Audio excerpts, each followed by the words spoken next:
आज परमेश्वर मेरे जीवन में काम किया। हम कहते हैं कि बड़ा बड़ा काम किया, मगर उसको हम जब प्रकट नहीं करते तो हम बड़ा छोटा नहीं समझ में आता है कि परमेश्वर मेरे कितना अच्छा काम किया। कि परमेश्वर हमें, मैं फिर से गवाही देना चाहता हूँ कि हम गरीब थे। गरीब का मतलब मेरा हाथ पैर कुछ काम नहीं करता था। परमेश्वर हमें इतना दया किया कि हम पढ़ते भी थे, जाके हॉस्टल में मारा।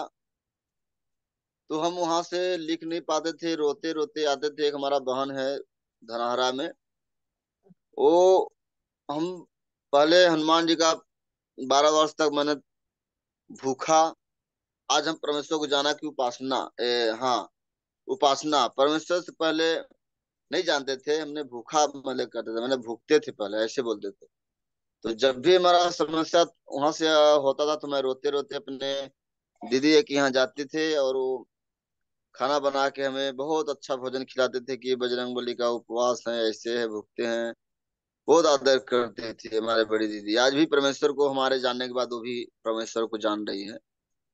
और हमारे दो बहन भी जान रही है। एक बहन तो जानती थी, वो परमेश्वर को जानने के बाद फिर छोड़ दी। इसके बाद किसी प्रकार से मैंने पढ़ा, फिर 9वीं परीक्षा मैंने दिया, मगर सही से मैंने नहीं दे पाया। और मैं 5वीं से ही मैंने परीक्षा दे के पढ़ के छोड़ दिया था। तो एक मास्टर बोला था कि विनोद, मैं तुम्हें पढ़ाऊंगा, तुम अच्छा पढ़ने जानते हो, ऐसे करते हो। फिर जब मैंने फिर भी नहीं पढ़ पाया, फिर परमेश्वर में हम इतना रो रहा था। जब संसार में थे तो मैंने बहुत सा देवी देवताओं को मैंने माना है, जब कुछ काम नहीं किया। तो फिर जब हमको विश्वास था कि अगर हम बहुत लोग यीशु मसीह में जाना तो हम ठीक हो जाए, ऐसे बोले। इतना विश्वास था कि जब हम प्रभु यीशु मसीह में जाएंगे तो ठीक हो जाएंगे, चंगा हो जाएंगे। जब हम प्रभु में हुए तो हमें कोई अंगीकार करवाने लगा तो मैं इतना फूट फूट कर रोने लगा। ऐसा नहीं कि मतलब फूट फूट कर रोने लगा कि वो आज हम अंगीकार कर रहे हैं, और आज हम एक दूसरे को करवाते हैं, मगर हम उस समय नहीं जानते थे कि क्या चीज होता है अंगीकार। तो प्रभु से हम प्रार्थना किया, रोया। रोने के बाद भी हम ढोटी गए भैया के पास। वहां जाने के बाद एक लाठी मैंने लेके और एक गाड़ी पर एक हाथ से अपना पैर उठाते थे, और फिर गाड़ी बैठते थे, और एक डंडा लेके गए थे वहां पर। फिर जब उतरा तो प्रार्थना हुआ मेरे लिए। प्रार्थना करने के बाद बोले कि यीशु मसीह के नाम से खड़े हो जाओ। जब प्रार्थना के बाद, वचन के बाद, जब यीशु मसीह के नाम से मैंने खड़ा हुआ तो मैं कुछ समय तक मैंने चला फिरा, हालेलुया हालेलुया करके। ये इधर से उधर मैंने चला। तो मुझे विश्वास हुआ कि अरे थोड़ा सा प्रार्थना में हमारे भी जीवन में इतना बड़ा काम किया। तो मैंने पहले गुटखा खाता था, उसको लेकर गया था, रास्ते में खाएंगे भाई। फिर वहां मैंने वचन सुनने के बाद मैं उसको तुरंत छोड़ दिया। ये नहीं कि 1 साल 5 साल या 1 महीना 2 महीना, ऐसा कुछ नहीं, तुरंत मैंने छोड़ दिया। तो थोड़ा सा मैंने एक तंबाकू मैंने खाता था। मेरा पूरा मतलब जैसे दांत जैसे रच गया था पूरा, ऐसा मैं था। नशा करते थे, गांजा भी पीते थे, बीड़ी सुरती, बहुत से नशा करते, मगर परमेश्वर हमें उस दिन से आए फिर एकदम छोड़ दिया। फिर हम जहाँ भी होता था हमारे यहाँ, वहां भी जाते थे भजन प्रार्थना में। 4 महीने तक मैंने गया। मैंने भी अपने विश्वास में ही नहीं हटा कि मैं ठीक ना हो पा रहा, कुछ नहीं। फिर भी लंगर लंगर के मैंने प्रार्थना करते जाता था। पहले उस कोरोना था, और 2020 में मैंने प्रभु से बपतिस्मा, ऐसा 15 तारीख 7वां महीना में। तो ऐसा करके मैंने विश्वास पर थोड़ा, आज परमेश्वर हमें संभाल बचा के रखा, चंगा किया है। फिर कुछ दिन चलने के बाद, 1 आध साल के बाद, 2 साल के बाद, फिर हमें ऐसा दुख हुआ, इतना दुख हुआ कि जो वचन में लिखा है, या प्रकाशित वाक्य में 2 अध्याय का 10 पद में, कि जो तुझको दुख झेलने होंगे उनसे मत डर, क्योंकि शैतान तुम्हें परखने पर है। 10 दिन तक तुम्हें 10 क्लेश उठाना होगा। उस बच्चों को मैंने ध्यान दिया। और फिर इतना बड़ा हो गया था मैं, इतना समय में कभी नहीं हम हॉस्पिटल में थे। जब परमेश्वर को जानने के बाद मैं हॉस्पिटल में गया तो मैं गवाही सुना था कि मतलब दुख, धर्मी पर भी विपत्ति पड़ती है, मगर परंतु यहोवा उसे मुक्त करता है। मैं वचन को सुना था, यानी वचन मुझे दृढ़ किया। आज परमेश्वर ऐसा दिया दया किया कि जो प्रभु दिया है, जो वचन को मैंने एक दूसरे को भी, परमेश्वर जाते हैं प्रार्थना करने के लिए, तो परमेश्वर को धन्यवाद हो कि हमारे जीवन में परमेश्वर बहुत आश्चर्य कर्म किया है। और हमारे बच्चे के परसों 2-3 दिन के पहले कान दर्द कर रहा था। कान दर्द करने के बाद बोले कि मम्मी कान दर्द कर रहा है, ऐसे करके। तो ठीक नहीं हो रहा था, मैं मटेर के मैंने सो रहा था कि अरे हो गया, ठीक हो जाएगा, ठीक हो जाएगा, ऐसे करते करते मैं सो गया। फिर कान में तेल डाली, कुछ नहीं, फिर गोली खिलाई। तो सोचा अरे गोली तो ठीक न हो जाएगा, तो नहीं करना पड़ेगा प्रार्थना, प्रभु तो देख रहा है ना। फिर भी नहीं ठीक हुआ। हम कह अरे यार ऐसा क्या हो गया कि नहीं ठीक हुआ। फिर हमने बोला ऐसा है, हमने देख लिया, तेल भी देख लिया, गोली भी देख लिया। और हम गिलास में पानी मंगाया, प्रार्थना किया। तो परमेश्वर कितनी महान है, कितनी दयालु है परमेश्वर, कि जब मैं बोलता हूँ परमेश्वर सुनता है। तुरंत मैंने प्रार्थना किया, तो यीशु के लहू की जगह के पिलाया, तो बोले जल्द सही बताना, बोल दे कि ठीक हो गया। हमको प्रभु का धन्यवाद हो, यानी इस प्रार्थना परमेश्वर में जो हुआ था, जब ही प्रार्थना किया तुरंत ठीक हो गया। इसलिए परमेश्वर को धन्यवाद करते हैं। महान महान परमेश्वर है कि हमारे जीवन में काम किया। और जब भी प्रार्थना करते हैं दूसरे के लिए, परमेश्वर सुनता है और उसको चंगा करता है। हालेलुया। हालेलुया। और वचन बोलेंगे, याकूब 5 अध्याय का 13, 14, 15 पद।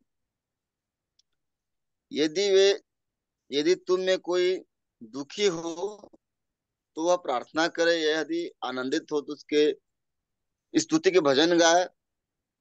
यदि तुम में कोई रोगी है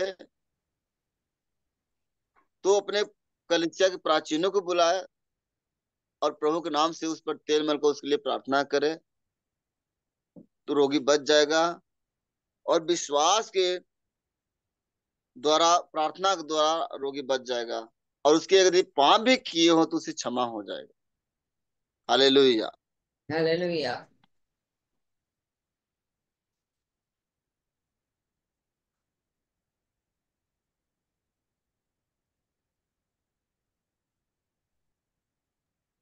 दीदी जय यीशु। यीशु की। दीदी गवाही देंगे। जीवित परमेश्वर को धन्यवाद करते हैं कि प्रभु ने बचा के संभाल के रखा है। आज की संगति महिमा में प्रभु ने बना के रखा है। सुबह से लेकर अब तक प्रभु ने भला चंगा रखा है, हर एक बीमारी से बचा के रखा है, हमारे शरीर के हर एक अंग को चलायमान रखा है। जीवित परमेश्वर का धन्यवाद करते हैं। आज दी अभी शाम के टाइम में 7:30 के टाइम दीदी हमारे रूम पे सब बगल के सब थे, हम जो साथ में करते अप्रेंटिस आ गए थे, तो बैठे हुए थे। तो फिर हम सोचे आप बैठे हुए, हमके 8 बजे में टाइम भी हो रहा है प्रार्थना का। तो हम उन लोग कुछ नहीं बोले, हम बस अपना उठे, अपने रूम में चले गए। जब जूम चालू हुआ तो दी सब लोग चले गए अपने आप। हम कहे कि हमको ऊपर बोलना पड़ेगा कि भाई कैसे हम बोलेंगे कि भाई तुम लोग मेरे रूम से बाहर जाओ, हम कि इन लोग नहीं बोलेंगे। अपने हम अंदर रूम में बैठ गए, फिर लोग खुद चले गए। फिर हमके हल्ला भी वो लोग कर रहे थे, हमके प्रभु आप उपाय कीजिए, आप देख रहे हैं। तो जी प्रभु का धन्यवाद करते हैं कि प्रभु ने हमारी हर एक परिस्थिति को देखते हैं, जानते हैं, इसलिए प्रभु का धन्यवाद करते हैं। हालेलुया। ओ सन्ना। हालेलुया। होशाना। वचन पढ़ेंगे, इफिसियों 1 अध्याय का 3 पद। हमारे प्रभु यीशु मसीह के परमेश्वर और पिता धन्यवाद कि उसने हमें मसीह में स्वर्गीय स्थानों में सब प्रकार की आत्मिक आशीष से आशीष दी है। हालेलुया। ओ सन्ना। हालेलुया। होशाना।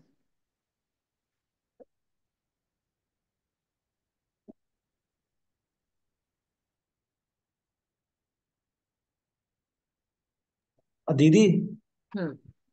दीदी के साथ सपोदेशक जो दीदी है, उसका जो भूमिका है दीदी मेरे को समझाइएगा। और उसका जो 1 अध्याय का ये बोला था। हाँ सपोदेशक दीदी 1 अध्याय का उसका 18 पद बताइएगा। पहले उसका भूमिका बताइएगा, उसके बाद। सिस्टर वचन बोलूंगी। हाँ बोलिए। भजन 4। हे मेरे धर्म में परमेश्वर, जब मैं पुकारूं तब तू मुझे उत्तर दे। जब मैं सकेती में पड़ा तब तूने मुझे विस्तार दिया। मुझ पर अनुग्रह कर और मेरी प्रार्थना सुन ले। हे मनुष्यों के पुत्रों, कब तक मेरी महिमा के बदले अनादर होता रहेगा। तुम कब तक व्यर्थ बातों से प्रीति रखोगे और झूठी युक्तियों की खोज में रहोगे? यह जान रखो कि यहोवा ने भक्त को अपने लिए अलग कर रखा है। जब मैं यहोवा को पुकारूंगा तब वह मेरी सुन लेगा। कांपते रहो और पाप मत करो। अपने अपने बिछौनों पर मन ही मन सोचो और चुपचाप रहो। ध- धर्ममय के बलिदान चढ़ाओ और यहोवा पर भरोसा रखो। बहुत से हैं जो कहते हैं कि कौन हमको कुछ भलाई दिखाएगा। हे यहोवा, तू अपने मुख का प्रकाश हम पर चमका। तूने मेरे मन में उससे कहीं अधिक आनंद भर दिया जो उनको अन्न और दाख मधु की बढ़ती से होता है। मैं शांति से लेट जाऊंगा और सो जाऊंगा, क्योंकि हे यहोवा, केवल तू ही मुझको एकांत में निश्चिंत रहने देता है। Hallelujah. Hallelujah. Hosanna. Hosanna. Hosanna. होशन्ना।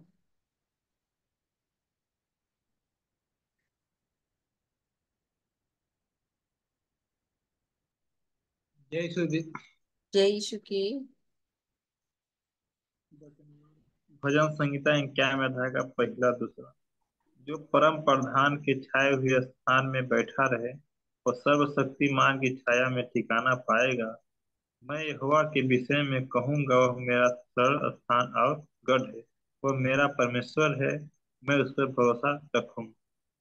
Hallelujah. Hallelujah. जय श्री दीदी। जय यीशु की।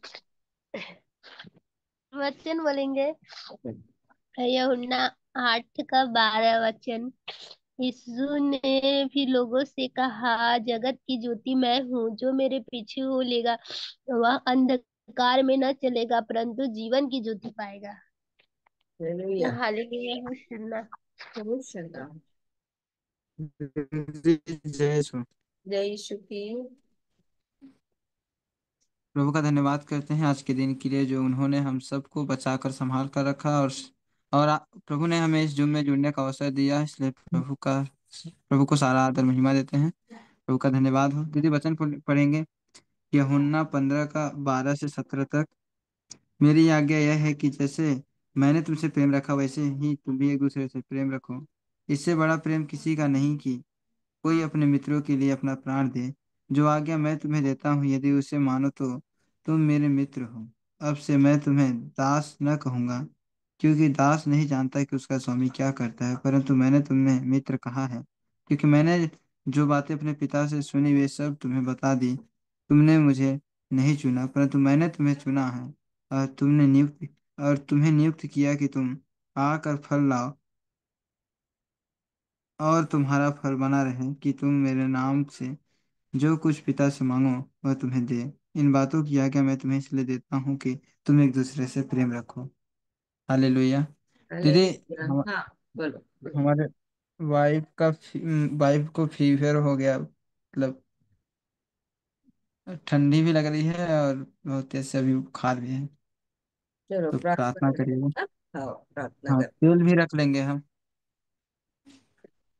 स्वर्ग और पृथ्वी के अधिकारी यीशु के नाम में पिता, हम सोनू की पत्नी के लिए प्रार्थना करते हैं। राजा, अपने हाथ को बढ़ाकर यीशु के नाम में अपने अद्भुत आश्चर्य कर्मों को उसके जीवन के लिए प्रकट करें, क्योंकि आपका वचन कहता है कि आपने पतरस की सास को छुआ और उसके ज्वर को डांटा और वो चंगी हो गई। इसलिए प्रभु, हम विश्वास करते हैं कि वैसा ही काम अभी और इसी वक्त जैसे बहुतों के जीवन में आपने किया, इसके जीवन के लिए भी आप कर रहे हैं। अपने हाथ को बढ़ाकर इसे छुएं और इसके ज्वर को हम यीशु के नाम में डांटते और आज्ञा देते हैं इसके शरीर से निकल कर चला जाए। पवित्र आत्मा हर एक वायरल यीशु के नाम में जाता रहे और आपके द्वारा चंगाई यीशु के नाम में आ जाए। अपने वचन को दृढ़ करने के लिए आपका धन्यवाद यीशु के नाम में मांगते हैं। आमीन, आमीन, आमीन। जय श्री जय दीदी। यीशु की। दीदी वचन बोल रही थी, हम्म।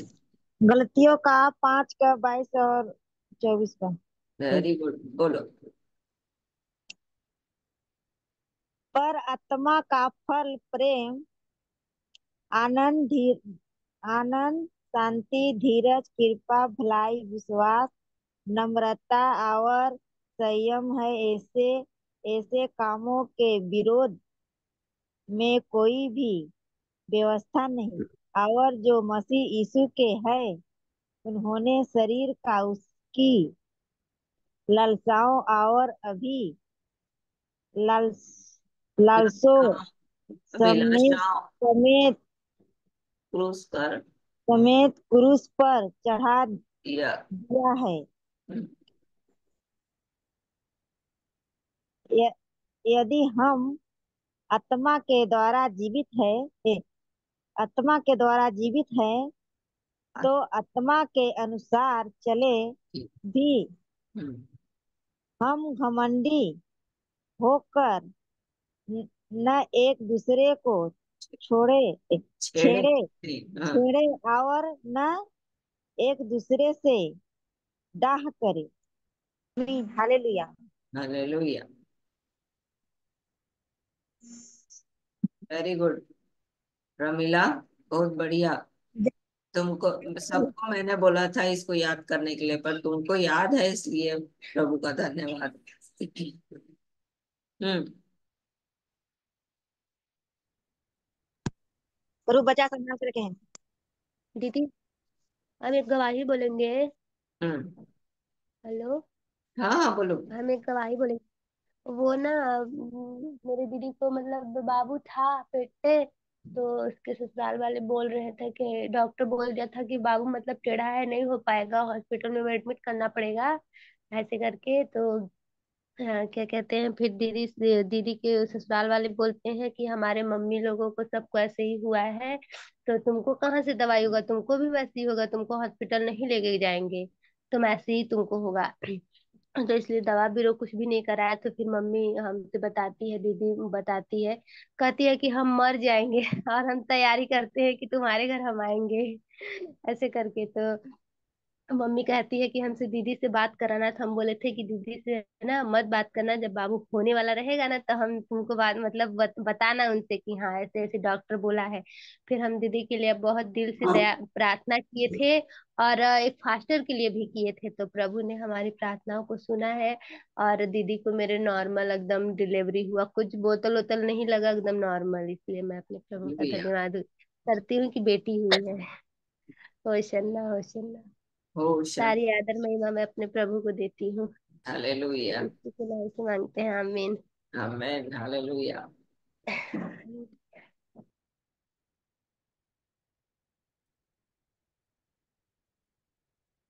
बोलो सत्यान, बोल रहे थे कुछ। भाई कौन करो।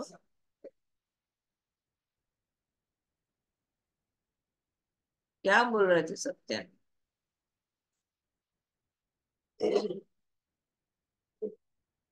अच्छा वचन बोल लिए हो ना।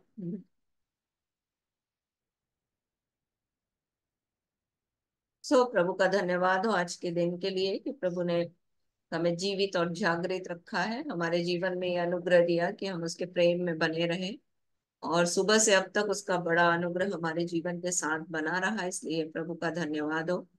और आज हम भिलाई गए हुए थे, और रास्ते में थे तब ये हेमा ने फोन किया था। तो जब हम लोग वहां पहुंचे तो जो काम करना था उसको किया, उसके बाद एक दो फैमिली में हम लोग मिलने जाएंगे सोचे। अचानक एक परिवार में हम गए, और वहां पर थोड़ी देर हम लोग बैठे और प्रार्थना करके वहां से निकले और दूसरे परिवार में गए। जब दूसरे परिवार में गए तो उस परिवार की जो बहन थी वो बीमार थी, और उनको लग रहा था कि अभी मेरे प्राण छूट जाएंगे, और अब मैं नहीं बचूंगी। और उनका सिर पूरा भारी भारी, छाती पूरा भारी भारी, सांस लेने में तकलीफ, पूरा शरीर में दर्द, और रात भर सोई नहीं। और बोलने लगी या तो मेरे को हॉस्पिटल लेके जाओ, और उनके बच्चे भी नहीं, एक बच्चा लुधियाना में है बेटा, ऐसे मतलब बेटी लुधियाना गई हुई है, तो ऐसे सब बच्चे इधर उधर हैं, और एक भी बच्चा वो उनके पास नहीं थे। दोनों पति पत्नी थे, और उनको लगने लगा कि उसने अपना सोना वोना सब उतार दिया और अपने पति को दे दिया, और कहा कि ये इस बच्चे का है, ये इस बच्चे का है, सब बता दिया। फिर सबने कहा कि नहीं, उसके पति ने कहा थोड़ा नहा लो तो अच्छा लगेगा। तो जब हम लोग पहुंचे तो वो नहाने गई थी, नहा के निकली तो जैसे ही हम लोगों को देखा, फिर आके बैठ गई और बोलने लगी कि मैं तो बहुत परेशान हूँ, अब तो मेरा प्राण निकल जाएगा, मुझे ऐसा लग रहा है, मुझे हॉस्पिटल जाना बहुत जरूरी है। ऐसे करके मैं इनको बोल रही हूँ, और किसी को बुलाया है, बोला हॉस्पिटल लेके जाने के लिए, क्योंकि कितना किसी को तंग करेंगे, हम लोग दोनों हैं। और फिर उसके बाद उनके पति, उन्होंने बोला कि मैं तो खाना बनाने के लायक भी नहीं हूँ, किसी को बोला है खाना बनाने के लिए, एक विश्वासी बहन है उसको खाना बनाने के लिए ले आने के लिए बोली हूँ उसको। और तब तक उनके पति जो है पालक काट के रखे थे, आलू बैगन काट के रखे थे। और फिर ये जा हमने देखा, जैसे ही हम पहुंचे तो मैं और एक बहन है, उनको उसने दोनों ने बोला कि हम बनाते हैं आपका खाना और आप लेट जाओ। फिर हम लोग दोनों खाना बनाने गए, और मैंने कभी पालक आलू बैगन नहीं बनाया था एक साथ, उसको बनाया। उसके बाद चढ़ा के मैं उनके पास गई, क्योंकि वो लेटी हुई थी। मैंने बोला मैं थोड़ा सा तेल लगा के आपके लिए प्रार्थना करूंगी। बोली हाँ बेटा करो, ऐसे कर। और जैसे ही हमने अ, तेल लगाकर प्रार्थना की, और प्रभु का ऐसा बड़ा अनुग्रह उसके जीवन के लिए हुआ कि वो उठकर बैठ गई, चलने लगी, फिर उसके बाद बाहर आ गई और बोलने लगी, बार बार एक ही शब्द बोल रही थी, प्रभु ने तुम आप लोगों को मेरे लिए भेजा है।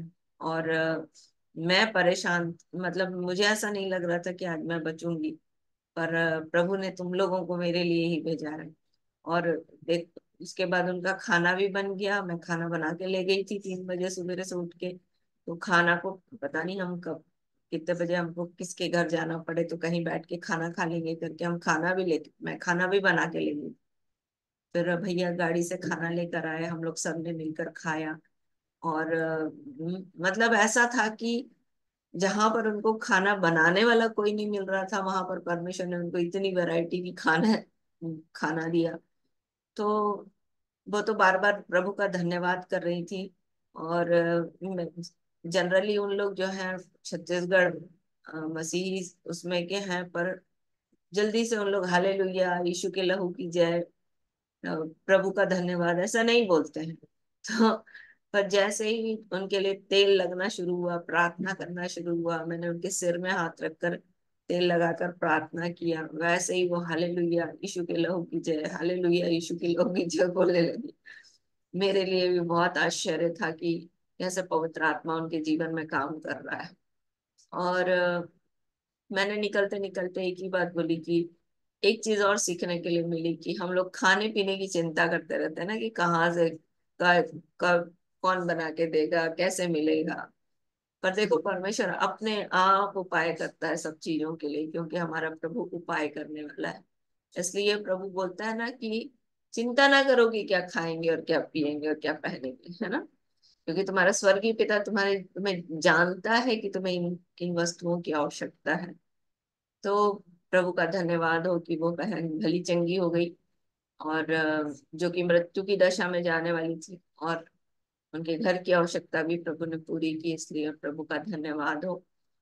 और प्रभु अद्भुत है, अद्भुत काम करते हैं, प्रभु के लिए कोई भी काम कठिन नहीं है। और कल जिस बहन का बैप्टिज्म है वो आज मुझे फोन करके बोलने लगी कि मुझे कितने बजे कल आना है, तो मैंने बोला 4 बजे आना है, बस 4 या 3:30 बजे आ जाना, 4 बजे है। तो बात होने लगी तो बोलने लगी कि मैंने सब दोस्तों को अपने बताया कि मैं बैप्टिज्म लेने जा रही हूँ कल करके। और इतनी खुश थी तो बोलने लगी कि मैं बैप्टिज्म लेने जा रही हूँ, और मैंने अपने दोस्तों को बताया कि मैं किससे बपतिस्मा ले रही हूँ। तो उन्होंने मैंने आप उन लोगों को आप दोनों के बारे में बताया, आप लोगों के बारे में बताया, तो बोले कि फिर तो और कहीं जरूरत ही नहीं है, फिर इतने अच्छे जगह में तुम बपतिस्मा ले रही हो। और वो फिर बोलने लगी कि आप लोगों के जैसे डिवोटेड कोई नहीं है ना सर। तो मैंने बोला नहीं, ये सब कुछ परमेश्वर के अनुग्रह के द्वारा हमारे जीवन में। तो बोलती नहीं, अंदर से एक दिल भी होना चाहिए ना, डेडिकेशन भी होना चाहिए ना। तो मैंने बोला ये डेडिकेशन भी कौन देता है, परमेश्वर ही देता है, बिना परमेश्वर के कोई नहीं कुछ कर सकता, है ना। परमेश्वर का वचन कहता है कि परमेश्वर अपनी महिमा किसी को नहीं देता, और अपनी स्तुति खुद ही कोई मूर्तों के आगे नहीं डालता। तो एक बात हमेशा वो बोलती रही, कुछ कुछ बहुत सी चीजें बोलती रही और मैं हूँ हाँ कुछ भी नहीं कर रही, तो वो बाद में थक गई और बोलने लगी कि अच्छा चलो कल मिलते हैं कल बात करेंगे। तो मतलब मैं एक चीज आपको बताना चाहती हूँ कि मनुष्यों की महिमा ना करें, परमेश्वर को महिमा दे, क्योंकि बिना उसके कुछ नहीं हो सकता ना। परमेश्वर परमेश्वर का वचन बोलता है कि मनुष्य का जीवन सांस के समान है ना। और भजन संहिता 104 अध्याय में बोलता है, जानवरों की बात कर रहा था, पक्षियों की बात कर रहा था, पर बोल रहा था मैं सांस ले लेता हूँ तो वो क्या हो जाते हैं, वो मर जाते हैं, और फिर अपनी ओर से सांस भेजता हूँ तो वो नया जन्म नए तरीके से सृजे जाते हैं। भजन संहिता 104 अध्याय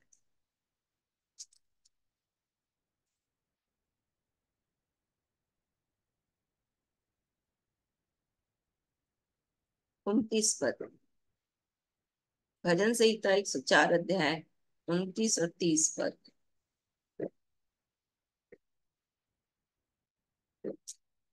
यहाँ पर लिव्यातान के बारे में परमेश्वर बात कर रहा है। अब क्या बोलता है, बहुत अच्छा लिखा है, मुझे अच्छा लगता है, इसलिए मैं फिर से आपको पढ़ के सुना रही हूँ। तू मुंह फेर लेता है, वे घबरा जाते हैं, तू उनकी सांस ले लेता है, उनके प्राण छूट जाते हैं और मिट्टी में फिर मिल जाते हैं। फिर तू अपनी ओर से सांस भेजता है और वे सिरजे जाते हैं, और तू धरती को नया कर देता है। तो केवल परमेश्वर का ही अनुग्रह है हमारे जीवन में, जो आज हम लोग बैठे हैं, है ना।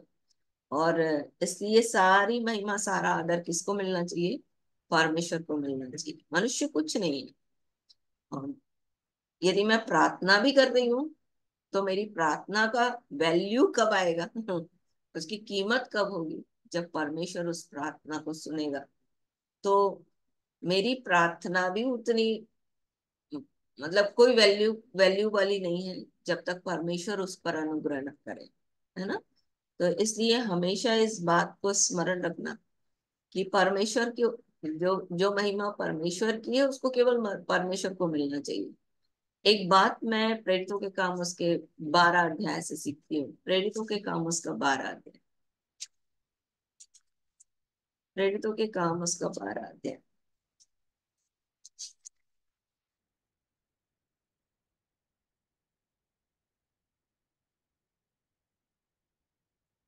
शुरुआत, इस अध्याय को जब आप पढ़ोगे तो शुरुआत हेरोदेश से होती है और अंतिम जो पैरा है वो भी हेरोदेश से समाप्त होता है। एक व्यक्ति जो राजा है वो कलीसिया के लोगों को सता रहा है, और उसने यूहन्ना के भाई याकूब को मार भी डाला, तलवार से मार डाला, और लोगों को खुश कर रहा था। कौन लोगों को, यहूदियों को खुश कर रहा था। पर उसका आखिरी पैरा आप जब पढ़ोगे तो हेरोदेश की मृत्यु लिखता है। और यहाँ पर एक भयानक बात जो है, 20 पद से अपन पढ़ते हैं, 20 पद से 24 पद तक। ये हेरोदेश जो है वो परमेश्वर के काम को बंद करना चाह रहा था ना, परमेश्वर के काम को मिटाना चाह रहा था। 20 पद पढ़ो तो कोई, लूटन पढ़ो तो 20 पद, 20 पद से पढ़ो।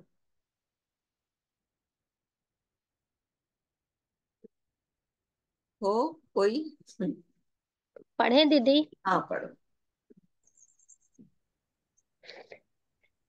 हेरोदेस सुर और सैदा के लोगों से बहुत अप्रसन्न था, इसलिए वे एक चित्त होकर उसके पास आए और बलास्तुतुस को, जो राजा का एक कर्मचारी था, मनाकर मेल करना चाहा, क्योंकि राजा ने देश से उनके देश का पालन पोषण होता था। ठहराए हुए दिन हेरोदेस राजवस्त्र पहनकर सिंहासन पर बैठा और उनको व्याख्यान देने लगा। तब लोग पुकार उठे, यह तो मनुष्य का नहीं, ईश्वर का शब्द है। उसी क्षण प्रभु के एक स्वर्गदूत ने तुरंत उसे मारा, क्योंकि उसने परमेश्वर को महिमा न दी, और वह कीड़े पकड़ के मर गया। कीड़े पकड़ के नहीं, कीड़े पड़ के मर गया। इतनी पर भयानक बात है ना। और हाँ, एक बात हमेशा मैं जो सीखती हूँ वो ये है कि मैं मतलब अगर मैं गवाही देने लगूं तो मेरे ख्याल से मौरी सिस्टर जानती है, गवाही देने लगूं तो शायद 95 से भी पहले, है ना। प्रार्थना करते करते करते करते मैंने इतने लोगों के जीवन में काम को देखा, चंगा होते देखा, छुटकारा पाते देखा। और एक नहीं, भीड़ के भीड़ भीड़ के भीड़ होते थे। मौर्य सिस्टर जानती है, रोड में गिरते थे, है ना। तो जब मैं लोगों की सुनती हूँ कि हमने प्रार्थना की तो ऐसा हुआ, हमने प्रार्थना की तो ऐसा हुआ, तो मुझे लगता है बाप रे, हमने तो कितना देखा है परमेश्वर के काम को, है ना। पर यहाँ पर एक ही चीज समझ में आती है, किसको महिमा देनी है, किसको महिमा देनी है। जब हाँ, परमेश्वर को महिमा। हमेशा जो भी काम परमेश्वर करता है उसमें उसको महिमा मिलनी चाहिए, क्योंकि काम वही करता है ना। उसके बिना कुछ नहीं हो सकता। तो आप भी उसमें क्यों शरीक हो जो दूसरों के कीड़े पड़ने का कारण बने, है ना। क्योंकि लोगों ने वहां पर उसको बोला ये तो भैया मनुष्य का नहीं परंतु किसका शब्द है, ये तो ईश्वर का शब्द है। और उसी समय स्वर्गदूत आकर के उसको मारा। तो एक तो पहला कारण ये था कि उसने परमेश्वर के लोगों को मारा। दूसरा कारण ये था कि उसने परमेश्वर को महिमा ना दे करके, जब वो अपनी महिमा के लिए लोगों को मार रहा था और अपनी महिमा कर रहा था लोगों के सामने, तो परमेश्वर ने उसको मारा।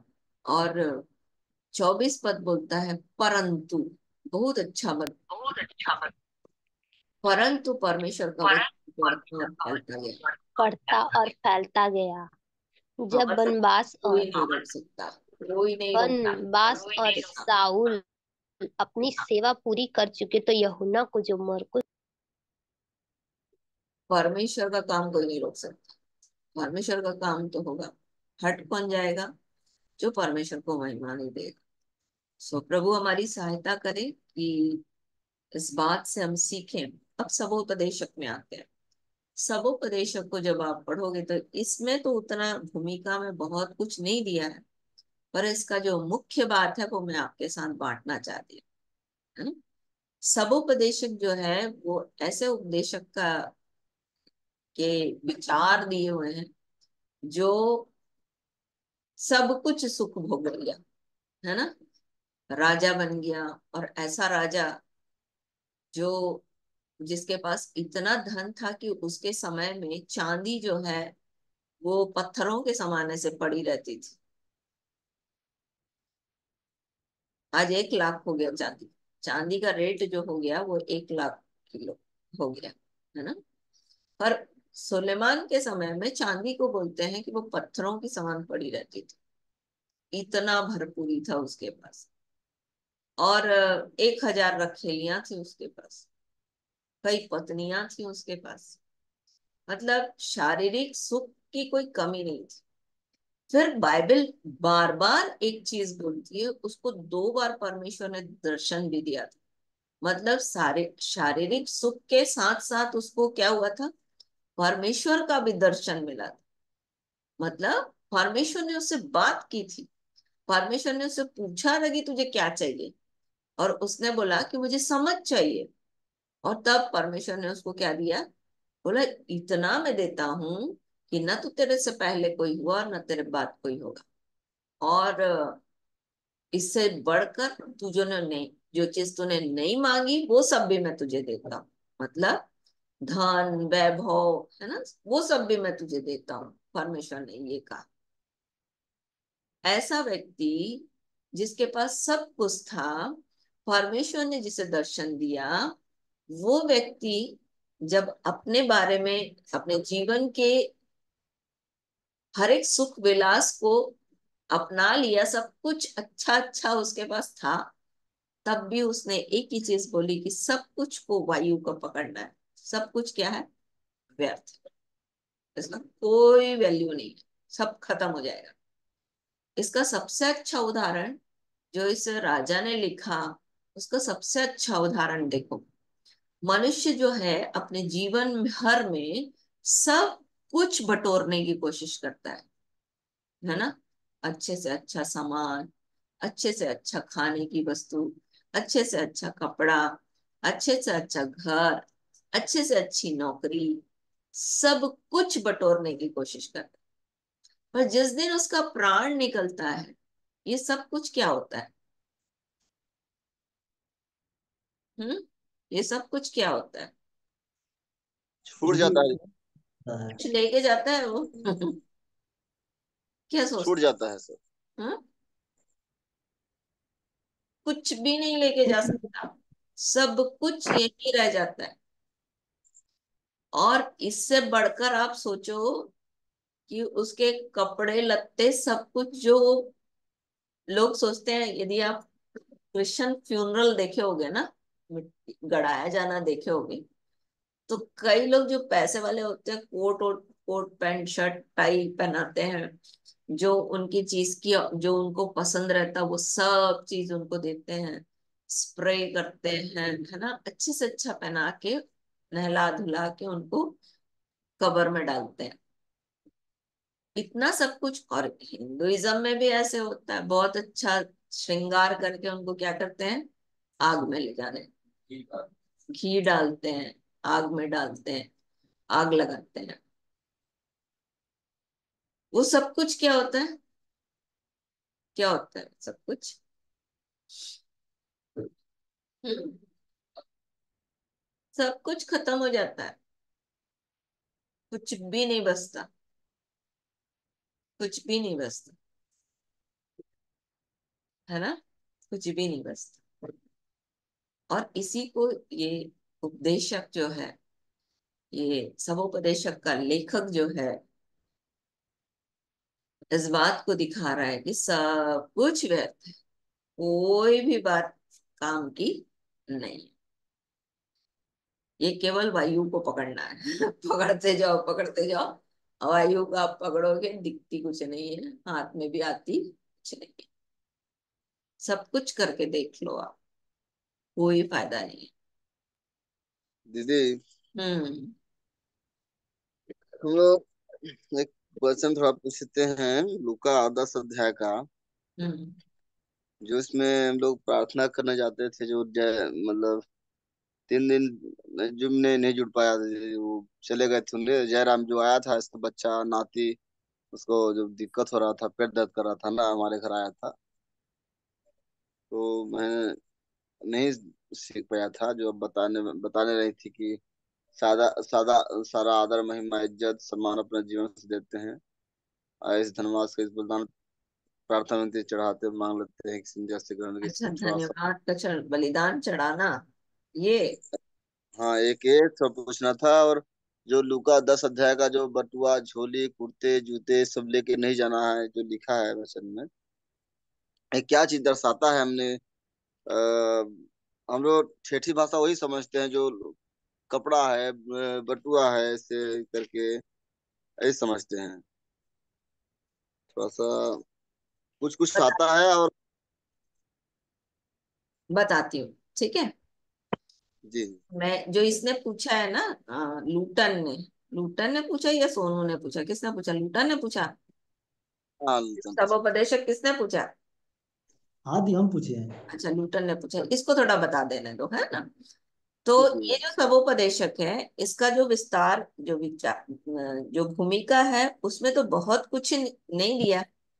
पर मैं इसका आपको निचोड़ बता रही हूँ कि जो उपदेशक है वो आत्मिक चीजों को भी बता रहा है, कि आत्मिक चीजों में क्या क्या चीज जरूरी है। जैसे कि इसका 10 अध्याय जब आप पढ़ोगे तो वहां पर लिखता है कि एक पद, मरी हुई मक्खियों के कारण गंधी का तेल सड़ने और बरसाने लगा, और थोड़ी सी मूर्खता बुद्धि और प्रतिष्ठा को घटा देती है। तो इसमें आत्मिक अर्थ भी बताया है, और शारीरिक रूप से भी यदि देखोगे तो कितना भी व्यक्ति बुद्धिमान हो, कितना भी व्यक्ति प्रतिष्ठित हो, यदि मूर्खता करे तो क्या हो जाएगा, सब कुछ घट जाएगा। और बहुत सी चीजें इसमें जब आप पढ़ोगे तो इसमें आत्मिक भी है और शारीरिक भी कई चीजों को बताया है। तो इन सब चीजों को ढूंढने के बाद, मतलब आत्मिक बातों में भी ढूंढने के बाद और शारीरिक बातों में भी ढूंढने के बाद, एक उसने कंक्लूजन निचोड़ निकाला, इसी का आखिरी पद सबोपदेशक, उसका 12 अध्याय, उसका आखिरी पद। पढ़े दीदी। हम्म क्योंकि परमेश्वर सब काम 13 काम और 14 आखिरी 2 पद पढ़ो। अच्छा जी, सब कुछ सुना गया। अंत की बात यह है कि परमेश्वर का भय मान और उसकी आज्ञाओं का पालन कर, क्योंकि मनुष्य का संपूर्ण कर्तव्य यही है। क्योंकि परमेश्वर सब कामों और सब गुप्त बातों का, चाहे वे भली हो या बुरी, न्याय करेगा। यहाँ पर इसलिए मैंने आत्मिक और शारीरिक बोला कि आप अगर शारीरिक रूप में काम कर रहे हो उसका भी आपको न्याय देना है, और आत्मिक चीजों में जो आप काम कर रहे हो उसका भी न्याय देना है। जैसे कि लूका में आप पढ़ते हो कि ना, यदि आप सही शिक्षा नहीं दे रहे हो जान के, तो आप थोड़ा मार खाओगे पर यदि बिल्कुल नहीं गलत शिक्षा दे रहे हो तो आप ज्यादा मार खाओगे। मतलब मार तो दोनों में पड़नी है ना, डंडा दोनों में खाना है। तो मुख्य बात यह है कि परमेश्वर का भय, और परमेश्वर का भय का एक अच्छा जो निचोड़ बाइबल में दिया है, वो बोलता है नम्र भक्ति युक्त, आदर युक्त और आराधना से भरा हुआ। यहोवा का भय लिख लो, मैं लिखी हूं, आप लिखना चाहो तो लिख सकते हो। नम्रता के साथ भक्ति युक्त, आदर युक्त, नम्र होकर, भक्ति के साथ, आदर के साथ और आराधना से भरा हुआ। जब आप ऐसा जीवन जीते हो तो वो परमेश्वर का भय होता है।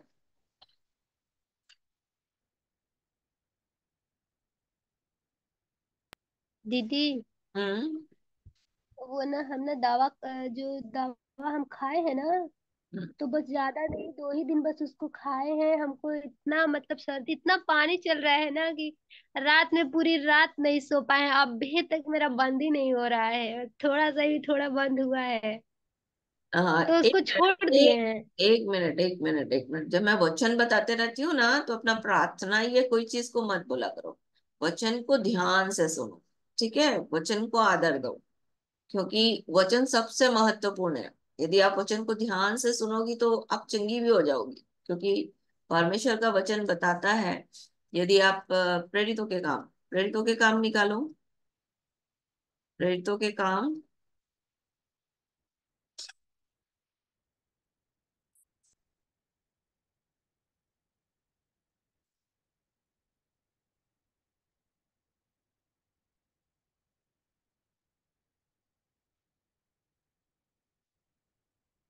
उसका 14 अध्याय, प्रेरितों के काम उसका 14 अध्याय, 8 पद से पढ़ो। प्रेरितों के काम 14 अध्याय 8 पद।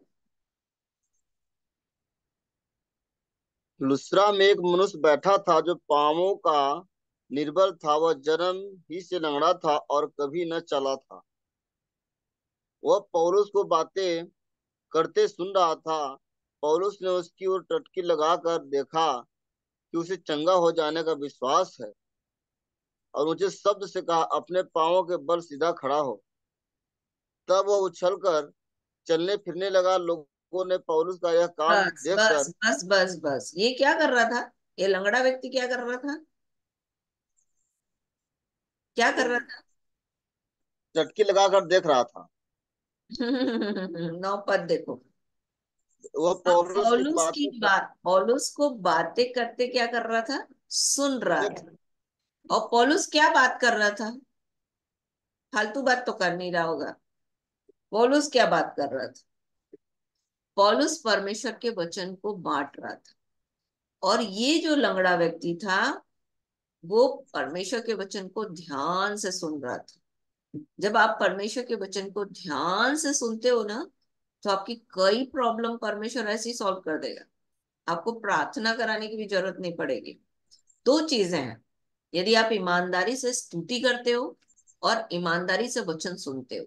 ईमानदारी मतलब ध्यान से तन मन लगाकर जब आप स्तुति करते हो, तब आप चंगे होते हो।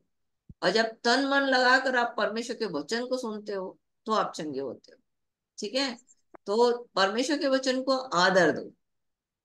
परमेश्वर के वचन के समय में ये मत बोलो कि मेरे लिए प्रार्थना करो, ये करो, वो करो, या अपनी बातें मत रखो, क्योंकि यहाँ पर परमेश्वर का वचन की जब बात होती है ना,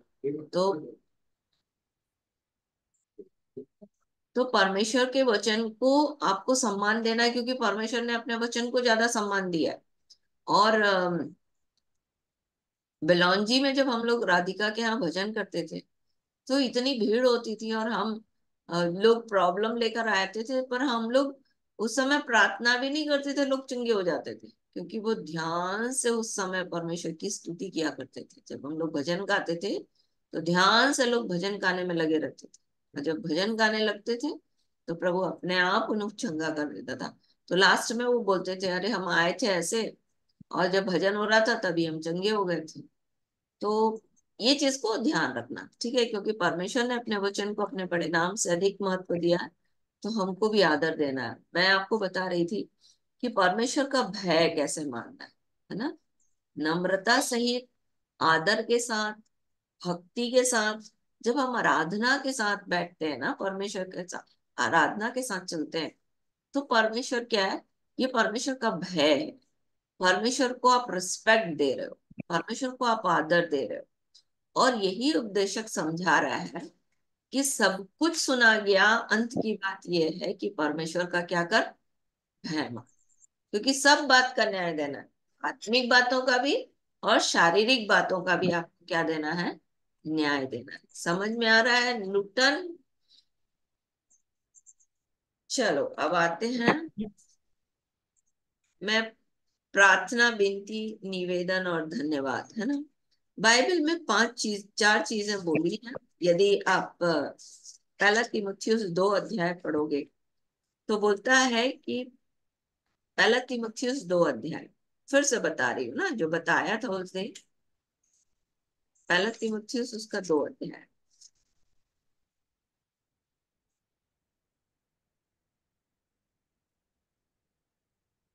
पौलुस यहाँ पर बोलता है, अब मैं सबसे पहले यह आग्रह करता हूँ कि विनती, प्रार्थना, निवेदन, धन्यवाद के साथ सब मनुष्यों के लिए किए जाए। तो प्रार्थना है, विनती है और निवेदन है। कल मैं इसके बारे में थोड़ा सा बताऊंगी आपको। प्रार्थना, विनती, निवेदन शायद मेरे किसी वीडियो में है, प्रार्थना, विनती और निवेदन। ठीक है। तो ये ये निवेदन किसके साथ होना चाहिए, धन्यवाद के साथ होना चाहिए। अब जो हम कर रहे हैं, प्रार्थना क्या है, एक बलिदान है ना, जिसको हम परमेश्वर को क्या करते हैं, बलिदान क्या किया जाता है, मांगा जाता है, चढ़ाया चढ़ाया जाता है, चढ़ाया जाता है। चढ़ाया जाता है ना। तो हम लोग बोलते हैं चढ़ाते हैं, क्यों, क्योंकि हम बलिदान चढ़ा रहे हैं। अब आप इसको नहीं समझोगे तो वो अलग बात है। जो लोग ऐसा बोलते हैं कि अरे आप क्या बोलते हो, बढ़ा चढ़ाना तो मैं ये जानती हूँ कि मैं बलिदान चढ़ा रही हूँ परमेश्वर को, है ना, आत्मिक बलिदान। तो मैं बोलती हूँ कि मैं चढ़ा रही हूँ, ठीक है। पर किसके नाम से चढ़ा रही हूँ? यीशु मसीह के नाम से। हाँ, क्योंकि बोलते जो कुछ तुम मेरे नाम से मांगोगे वही मैं करूंगा, ताकि पुत्र के द्वारा पिता की महिमा हो, है ना। तो मैं चढ़ा रही हूँ बलिदान, पर यीशु के नाम में मांग भी रही हूँ, है ना। क्योंकि पुराना नियम में बलिदान चढ़ाना है, नए नियम में मांगना है। पर यीशु के नाम से मांगना है। पर पुराने नियम की बातें नए नियम में खत्म हो गई, ऐसा नहीं है। इसी को पहला पत्रस उसका 2 अध्याय 5 पद क्या पढ़ता है, पढ़ो। पहला पत्रस 2 अध्याय 5 पद।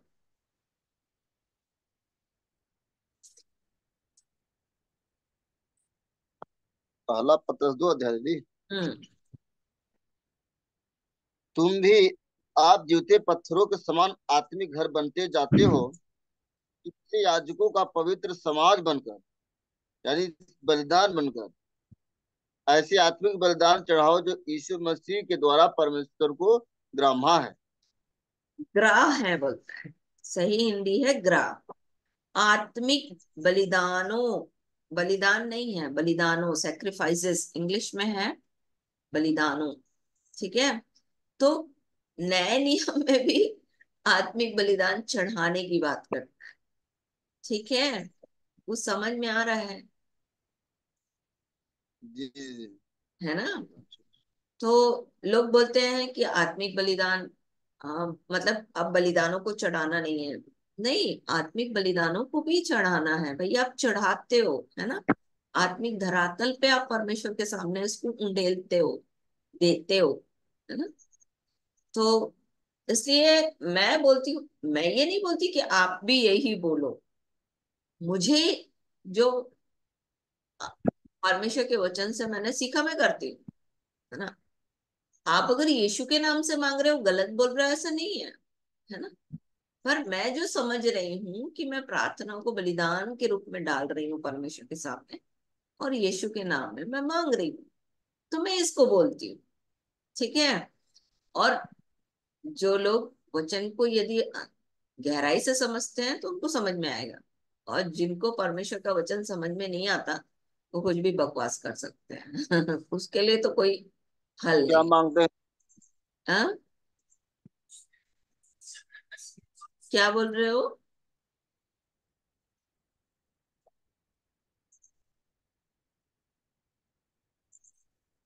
क्या बोल रहे हो, बोलो विनोद। दीदी आवाज नहीं आ रहा है, कट जा रहा है। क्या बोल रहे हो, बोलो। क्या आवाज नहीं आया?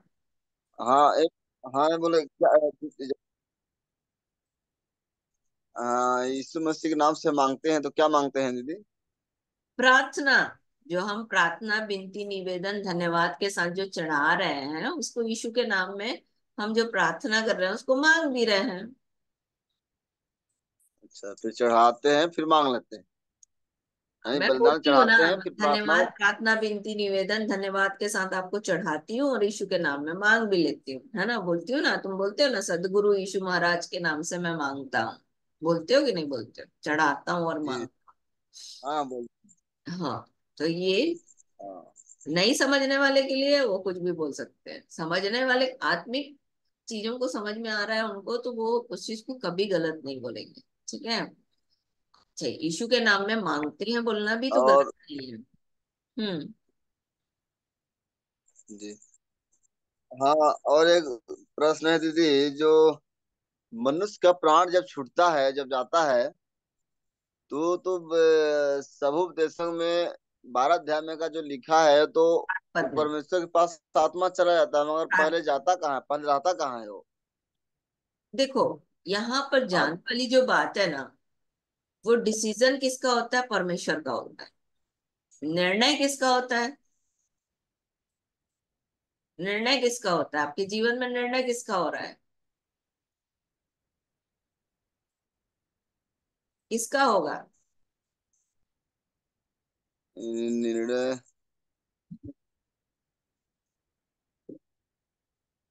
मतलब दीदी परमेश्वर का। परमेश्वर का। समझ में आ रहा है सोनू को, है ना। जो चीजें आपके जीवन में घटित हो रही हैं, मेरे जीवन में नहीं, आपके जीवन में नहीं, विश्वासी लोगों के जीवन में नहीं, अविश्वासियों के जीवन में भी जो कुछ घट रहा है, वो उसका जो मुख्य निर्णय कौन लेगा उसका? परमेश्वर लेगा, है ना। मुख। तो अगर मान लो जी। मेरे जीवन में जो, मैं अगर सही कर रही हूँ, जैसे हम लोग अभी पढ़ रहे थे, अंत की बात यह है कि सब बातों का परमेश्वर को क्या देना है? न्याय देना है। तो परमेश्वर डिसाइड करेगा ना कि किसको कहाँ भेजना है। परमेश्वर डिसाइड कर। नहीं, मतलब जैसे कोई हम लोग वचन पढ़ रहे, मैं जो बोल तो रही हूँ बोला तो समझ में एक आ रहा, मैं जो बोल रही हूँ समझ रहे हो नहीं समझ रहे हो? नहीं दीदी, समझ आ रहा है। समझ में आ रहा है ना, तो इसको ध्यान से सुनो, ध्यान से सुनना, ठीक है। जब एक व्यक्ति मरता है, चाहे वो परमेश्वर को मानता हो नहीं मानता हो, उसके जीवन का निर्णय कौन लेता है? परमेश्वर लेता है। परमेश्वर। तो वो डिसाइड करता है कि उसकी आत्मा को कहाँ जाना है। इसलिए वहां पर सबोपदेशक का लेखक बोल रहा है कि मिट्टी तो ज्यों की त्यों मिट्टी में मिल जाती है, परंतु आत्मा किसके पास जाती है? परमेश्वर के परमेश्वर के पास। पास। परमेश्वर के वो पास। डिसाइड करेगा कि उसको कहाँ भेजना है। ठीक है। अच्छा। अगर मान लो एक पापी व्यक्ति है, तो पापी व्यक्ति का भी निर्णय कौन लेगा? परमेश्वर ने। परमेश्वर लेगा ना। परमेश्वर डिसाइड करेगा कि उसको कहाँ भेजना है। इसीलिए वहां पर सबोपदेशक का लेखक लिख रहा है कि मिट्टी तो ज्यों की त्यों मिट्टी में मिल जाती है, परंतु आत्मा किसके पास जाती है? परमेश्वर के पास। परमेश्वर। फाइनल डिसीजन उसका होता है कि उसको कहाँ रखना है, उसको कहाँ भेजना है। ऐसा तो नहीं है कि कोई आपके वेदी पास रखा हुआ है। सवाल ये आपके पास ये सवाल होना चाहिए कि मान लो, मतलब परमेश्वर के पास गया है तो क्या करेगा? भाई परमेश्वर पवित्र परमेश्वर है, ठीक है। तो अपवित्रता तो उसके साथ रह नहीं सकती। रह सकती है क्या? कि नहीं रह, नहीं रह सकती। तो नहीं, उसको अपने पास रखेगा क्या वो? नहीं रखेगा। नहीं रखेगा। नेचुरल है कि वो रखेगा नहीं। वो कहीं और स्थान उसको देगा। परमेश्वर का स्थान पवित्र है तो वहां तो उसको रखेगा नहीं। जैसे अगर एक व्यक्ति गाली दे रहा है, अगर व्यक्ति झूठ बोल रहा है, अगर एक व्यक्ति डरपोक है, जैसे बाइबल बोलती है ना, डरपोकों का, झूठों का सबका भाग कहाँ है? उस झील में है। तो अगर एक व्यक्ति आपकी झील ऐसा में। जीवन जी रहा है, तो वो किसके पास जाएगा? वो परमेश्वर के पास तो जाएगा नहीं। परमेश्वर के पास ऐसा तो ये नहीं है। मतलब परमेश्वर के पास रहने रहेगा तो नहीं ना। हम्म। ऐसा कोई वेदी तो नहीं बनाया गया है कि मतलब वहां आत्मा रहता है। कौन सा वेदी? मतलब कोई मतलब बोल रहे थे कि कोई एक वेदी बनाया हुआ है कि उस वेदी के पास आत्मा चलता है। हम कहीं नहीं, ऐसे तो हो ही नहीं सकता है भाई कि कौन हाँ? सा ऐसा वेदी है कि सुनो, प्राण जाएगा। जो बोलता है वो बोलना, जो बोल रहा है ना उसको बोलना कि वचन खुल के दिखाओ तो मैं मानूंगा। कहाँ पर वेदी है जहां पर आत्मा जाती है? ऐसा कोई जगह नहीं है। परमेश्वर, हाँ, कहाँ? वेदी नहीं है, पर एक स्थान परमेश्वर ने जरूर निर्धारित किया है, क्योंकि स्वर्ग और नरक तो है। यदि आप परमेश्वर को नहीं जानते थे तब भी आप स्वर्ग और नरक की बात करते थे, और जब आप सही परमेश्वर बात। को जानते हो तो स्पष्ट रीति से आपको बाइबल बताती है कि स्वर्ग है और नरक है। मानते हो कि नहीं इस चीज को? हाँ हाँ, मानते हैं, सही बात। जब आप यीशु के नहीं जानते थे, जब आप परमेश्वर की बात नहीं जानते थे, तब भी आप नरक की चर्चा सुनते थे, तभी भी आप स्वर्ग की जी। चर्चा सुनते थे, है ना। पर जब आप प्रभु में आ गए तो आपको एक स्थायी चीजें समझ में आने लगी। अच्छा, नरक ऐसे होता है, स्वर्ग ऐसे होता है। स्वर्ग में परियां नहीं, परी नहीं होती जिसमें बोलता है कि परी होती है, वहां पर विवाह होते हैं। बाइबल तो उसको भी स्पष्ट करती है कि स्वर्ग में ना तो कोई संबंध होगा और ना कोई शादी ब्याह होगा, है ना। तो जी। चीजें परमेश्वर ने स्पष्ट की, परमेश्वर के वचन के द्वारा हमारे जीवन में। तो ये बात आपको समझ में आनी चाहिए कि आत्मा परमेश्वर के पास जाती है, इसका मतलब है परमेश्वर का डिसीजन वहां पर फाइनल होता है कि ये आत्मा को कहाँ ले जाना है या कहाँ रखना है। क्योंकि शैतान के पास तो ये अधिकार है नहीं। बिना परमेश्वर के नहीं। परमिशन के वो कुछ कर नहीं सकता। सही बात। क्योंकि मृत्यु और जीवन का अधिकार किसके हाथ में है? परमेश्वर के हाथ। परमेश्वर। और लूका वाला थोड़ा सा यदि बता दीजिएगा तो कुछ समझ में आता है, कुछ नहीं आता एक है। एक बात इसमें और मैं बोलूंगी, है ना। जी। आप बोलोगे कि अरे कोई एक व्यक्ति, दुष्ट आत्मा से ग्रसित व्यक्ति मरता है तो वो शैतान मारता है कि परमेश्वर मारता है ना, उसका मृत्यु हाँ। कैसे होता है? आपके पास ये प्रश्न होना चाहिए, है ना। सही। तो हाँ। एक व्यक्ति जब पाप में ग्रसित होता है तो परमेश्वर उसको परमिट कर देता है, शैतान के हाथ में दे देता है, क्योंकि वो दोष लगाने वाला है ना। वो बोलता है देखो इसने ये पाप किया, इसने ऐसा किया, इसने ऐसा किया। तो परमेश्वर उसके देह के रहने के दिनों में परमेश्वर उसको किसी न किसी तरीके से बचाने की कोशिश तो करता है। उसके विवेक के द्वारा या अपने वचन के सुनाने के द्वारा हर एक व्यक्ति के जीवन में काम करने की परमेश्वर भरसक प्रयास करता है। इसलिए बोलता है कि वो चाहता है कि हर एक का उद्धार हो। वो चाहता है कि छोटे से छोटा नाश ना हो। वो वो इसलिए यहाँ पर बाइबल में मत्ती 24 अध्याय में लिखता है कि हर एक जाति सुसमाचार को सुनेगा। समझ में आ रहा जी जी जी है ना? लूका की किताब उसका 10 अध्याय। जी। और जाते समय नमस्कार भी नहीं करना, और न बटुआ लेना, न झोली लेना, न जूता लेना। पढ़ो ना उसको, पढ़ो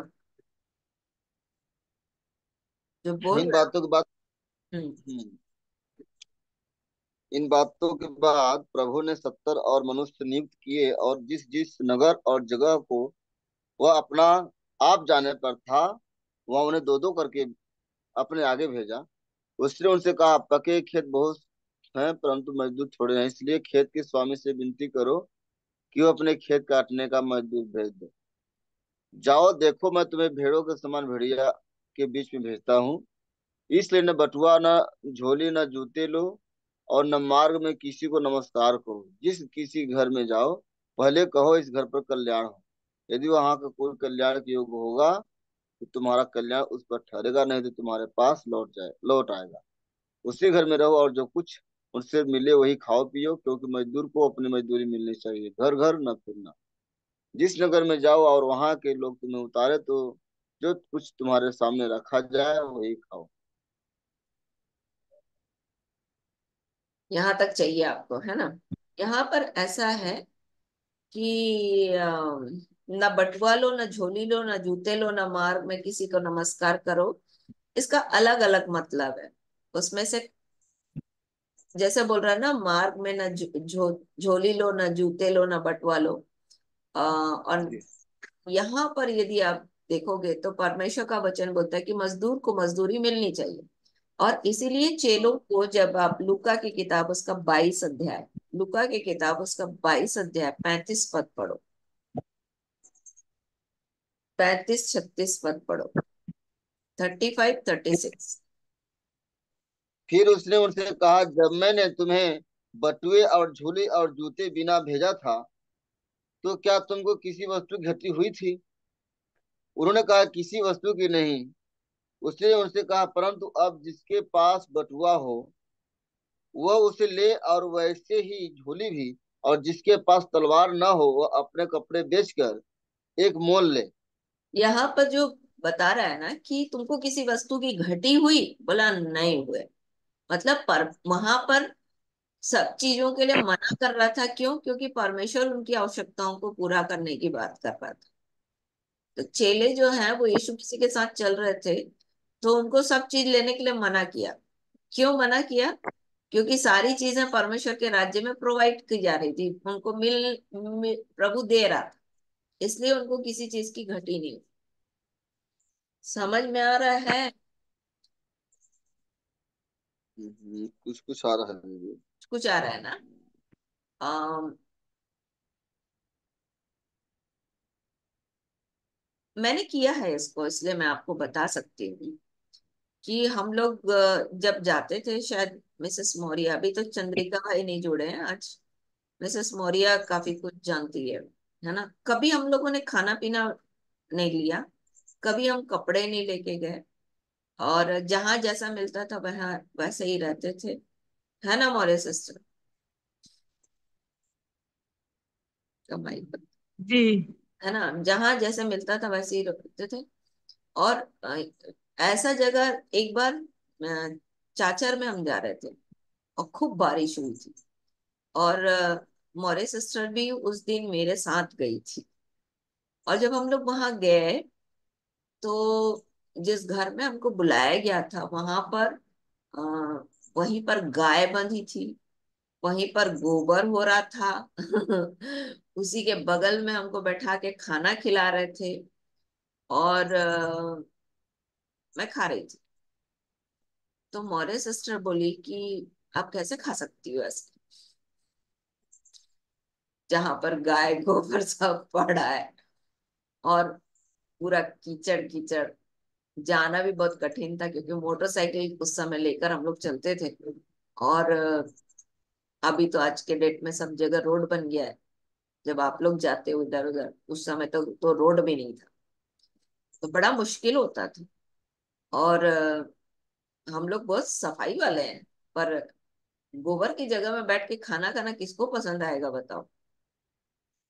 पर जहाँ है ही नहीं सुविधा तो क्या करेगा आदमी, वहां तो जैसा है वैसे ही करना पड़ेगा ना, जी जी। है ना। तो ये मैंने अपने जीवन में देखा है, और प्रभु ने किसी चीज की कमी होने नहीं दी। खाना देता था, कभी हम पैक करके नहीं ले जाते थे खाना घर से, है ना। और कपड़े नहीं लेके जाते थे, और कोई चीज की जरूरत नहीं पड़ती थी। परमेश्वर अपने आप उन चीजों को प्रोवाइड, मतलब उपलब्ध करा देता। कभी मैंने अपने लास्ट लास्ट में मैं जब क्योंकि बहुत मुश्किल हो गया था, खाना पीना टाइम से मिलता नहीं था, और पत्थर पत्थर वाला खाना मिलता था एकदम। गाँव वालों का जानते हो कि पत्थर, खाना में जरूर पत्थर मिलेगा। तो तो मैं, चंद्रिका भाई और केशव तो बोलता था कम से कम दीदी को कंकड़ नहीं मिलना चाहिए, बाकी सब खा लेगी दीदी जैसे तैसे, पर कंकड़ रहेगा तो मुश्किल हो जाएगा दीदी का, ऐसे बोलता था। तो बहुत ज्यादा जब हो गया था, तब मैं रात में रोटी लेके जाती थी, आखिरी आखिरी में। नहीं तो उससे पहले मैं कभी खाना नहीं लेके जाती थी, कभी कुछ नहीं, जैसा रहता था वैसे ही। चाहे 3 बजे रात को खाना मिले, चाहे 2 बजे रात को खाना मिले, या फिर पूरी रात खाना ना मिले, हम ऐसे ही चलते थे। और इसको मैंने परमेश्वर की महिमा में देखा कि परमेश्वर ने चीजों को सब इतना अच्छे से किया कि ना तो भूख लगती थी और ना ही प्यास लगती थी। आज तो हम आरओ का पानी पीते हैं। आ, वो वहां तो कौन सा आरओ मिलेगा जी गांव में। न तो फिल्टर का पानी मिल रहा है, न तो कुछ नहीं, सीधा कुआं का पानी निकाल करके पिलाते थे, है ना। और मतलब मैंने देखा प्रभु ने किसी चीज को कभी बीमार पड़ने नहीं दिया।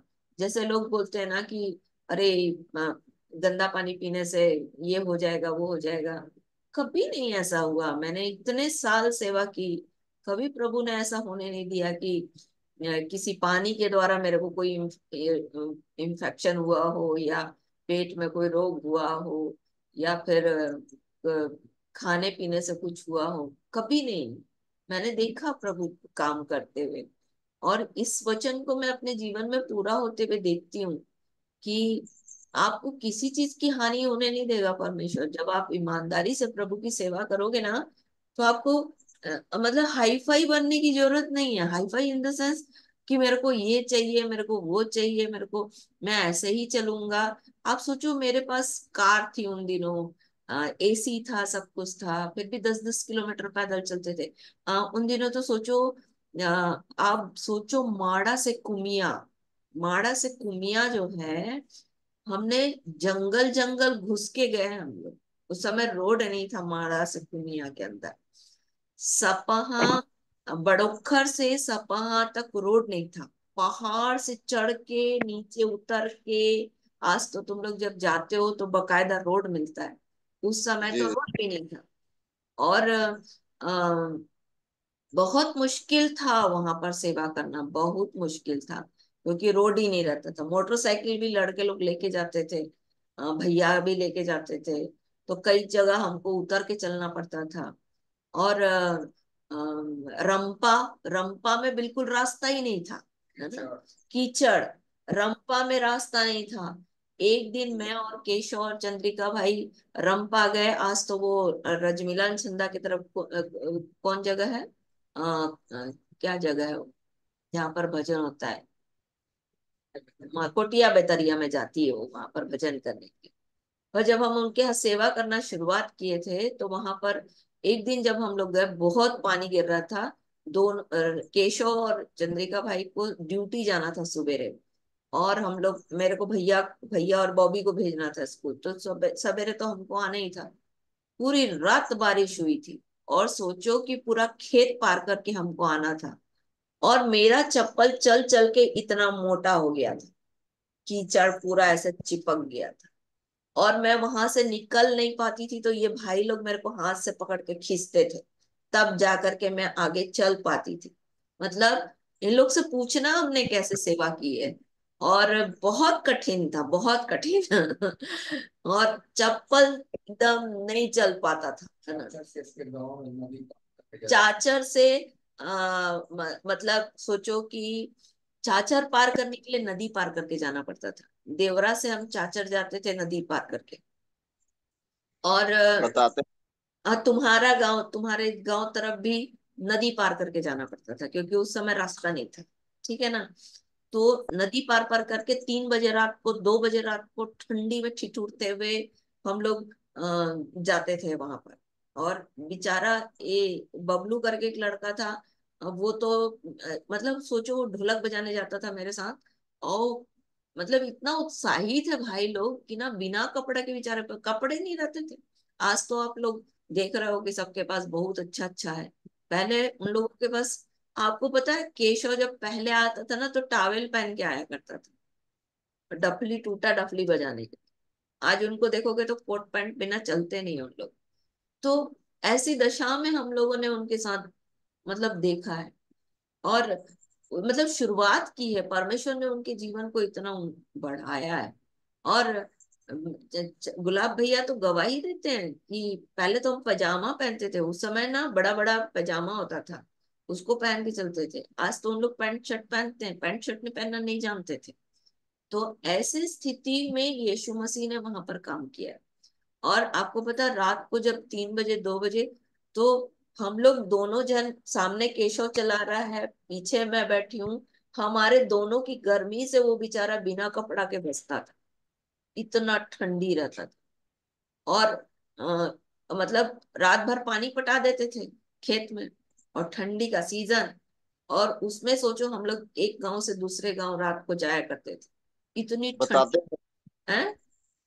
बताते हैं दोनों भैया, पास्टर दोनों भैया भैया भी और बताते कृष्ण भैया। हैं, हाँ, अरे बहुत बहुत भयानक, मतलब ऐसा काम किया है। मैं तो आज लोगों को देखती हूँ ना, जब उन लोग अपनी सेवा के बारे में खड़े होकर के बोलते हैं, तो मुझे लगता है बाप रे प्रभु, हम लोगों ने तो क्या किया है।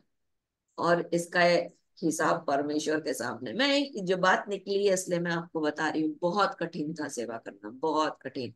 मतलब पहाड़ों में और नदियों में, है ना।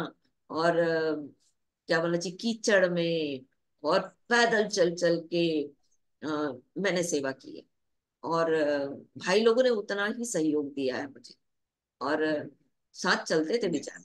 और मेरे को जब नदी पार करना होता था, एकदम ठंडा रहता था, तो बोलते थे दीदी आप ना, हमारी मोटरसाइकिल हुआ करती थी, और तो उस समय किसी के पास मोटरसाइकिल थी नहीं, तो मेरी मोटरसाइकिल को लेकर के जाया करते थे। तो मोटरसाइकिल जो है उसमें बोलते थे आप पैर नीचे मत करना।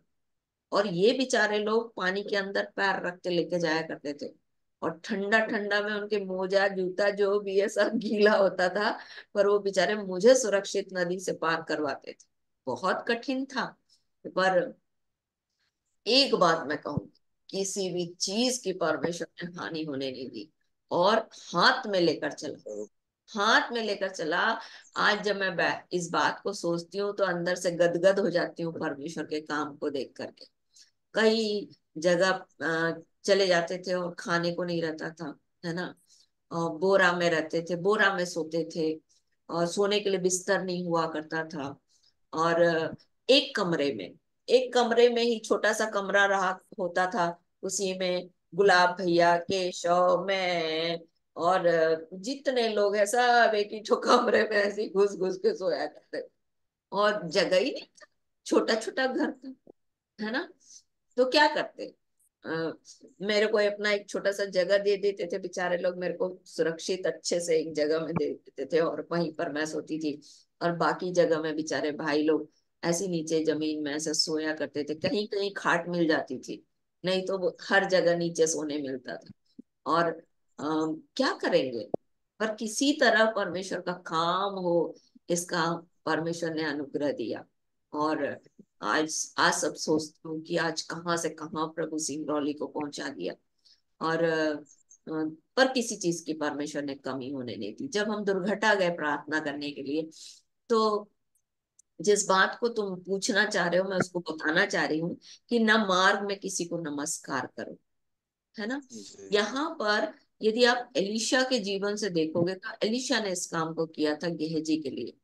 जब वो कुलीन स्त्री का बेटा मर गया, तो वहां पर परमेश्वर ने एलिशा ने गेहजी को बोला कि ए ले मेरी लाठी, है ना, निकालो मेरे साथ पहला राजा, सॉरी दूसरा राजा, इसको पढ़ना। ठीक है आप लोग, फिर कल मैं इस विषय में आपको बताऊंगी। आज ज्यादा टाइम हो गया। ठीक है। जी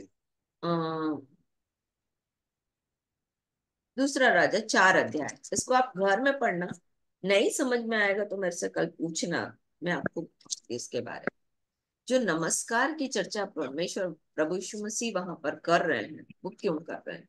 ठीक है, कि जब मार्ग में चलो तो किसी को नमस्कार मत करो, है ना, क्यों बोल रहा है ये, इसको अपन देखेंगे।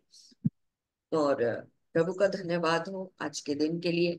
प्रभु ने अद्भुत अद्भुत काम किए। शायद मैं इन गवाहियों को बोलूं तो महीनों बीत जाएंगे और मैं उसका आपको वर्णन नहीं कर पाऊंगी। मतलब भयंकर भयंकर से भी भयंकर प्रभु ने काम किया है सिंगरौली में। वो क्षेत्र था जहां पर काला पानी था, लोग वहां रुकना नहीं चाहते थे। लोग नौकरी ट्रांसफर करा दिया करते थे, नौकरी छोड़ दिया करते थे। आज आपको लाल साग उपलब्ध है, वहां पर लाल साग नहीं मिला करती थी। कोई सब्जी नहीं मिलती थी, 2-4 सब्जियां लोग वहां के जानते थे। और आज तो वहां पर सब चीजें मिलती हैं। हम लोग जब आया करते थे छत्तीसगढ़, तो उस समय तो एमपी था, हम लोग यहाँ से सब्जियां लेकर जाया करते थे। पैढ़न से विंध्यनगर आने के लिए कोई रास्ता नहीं होता था रात के 8 बजे के बाद। मतलब कोई सुविधा नहीं थी वहां पर, आपको पैदल चलना पड़ता था। मिसेस मौर्या को तो मैं एक दिन ट्रैक्टर में लेकर गई थी। तो प्रभु ऐसा अद्भुत अद्भुत काम किया है वहां पर। और ना तो रात था ना तो दिन था मेरे लिए। लिटरली मैं आपको बता रही हूँ कि मेरे लिए रात और दिन एक था। और आज अगर लोग बोलते हैं कि कलीसियाई सेवा करना है, तो मेरे को लगता है बाप रे इतना कठिन है। कठिन मतलब बहुत मेहनत करना पड़ता है, बहुत बहुत मेहनत करना पड़ता है। सो प्रभु यस हमारी सहायता करे। आओ प्रार्थना करेंगे। स्वर्ग और पृथ्वी के अधिकारी यीशु के नाम में पिता, हम आपका धन्यवाद धन्यवाद धन्यवाद करते हैं राजा, क्योंकि आप भले हैं और निरंतर भला करते हैं। आज के दिन आपने हमारे जीवन की हर एक आवश्यकताओं को पूरा किया प्रभु, हम आपका धन्यवाद करते हैं। और प्रभु फिर से उन सब दिनों को आपने स्मरण कराया, इस आपकी प्रशंसा करते हैं, जिसमें हर एक पल हर एक क्षण आप हमारे साथ रहे। हमने आपके बलवंत हाथ और बढ़ाई हुई भुजा और आपके प्रसन्न मुख को अपने जीवन के लिए देखा। प्रभु आपका धन्यवाद। आप सचमुच में भले हैं, क्योंकि आपकी प्रतिज्ञा हाँ और आमीन के साथ पूरी होती है।